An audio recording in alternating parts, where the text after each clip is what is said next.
तीज व्रत कथा। एक कथा के अनुसार माँ पार्वती ने अपने पूर्व जन्म में भगवान शंकर को पति रूप में प्राप्त करने के लिए हिमालय पर गंगा के तट पर अपनी बाल अवस्था में अधोमुखी होकर घोर तप किया।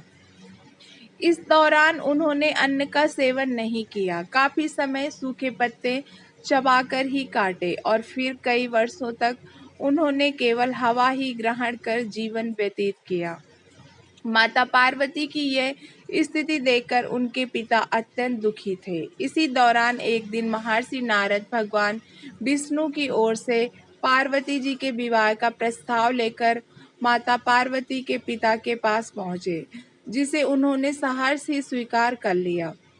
पिता ने जब बेटी पार्वती को उनके विवाह की बात बतलाई तो वो बहुत दुखी हो गई और जोर जोर से विलाप करने लगी। फिर एक सखी से पूछने पर माता को उसने बताया कि वो ये कठोर व्रत भगवान शिव को पति रूप में प्राप्त करने के लिए कर रहे हैं, जबकि उनके पिता उनका विवाह श्री विष्णु से कराना चाहते हैं। तब सहेली की सलाह पर माता पार्वती घने वन में चली गई और वहां एक गुफा में जाकर भगवान शिव की आराधना में लीन हो गई। माँ पार्वती के इस तपस्विनी रूप को नवरात्रि के दौरान माता शैलपुत्री के नाम से पूजा जाता है।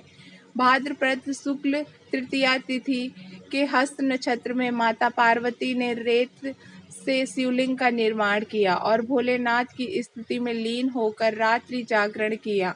तब माता की इस कठोर तपस्या से प्रसन्न होकर भगवान शिव ने उन्हें दर्शन दिए और इच्छा अनुसार उनको अपने पत्नी के रूप में स्वीकार कर लिया। मानता है कि इस दिन जो महिलाएं विधि पूर्वक और पूर्ण निष्ठा से इस व्रत को करती हैं, वो अपने मन के अनुरूप पति को प्राप्त करती हैं। साथ ही ये पर्व दाम्पत्य जीवन में खुशी बनाए रखने के उद्देश्य से भी मनाया जाता है। दोस्तों, आपको ये कथा पसंद आई हो तो प्लीज़ हमारे चैनल को लाइक करना और सब्सक्राइब करना।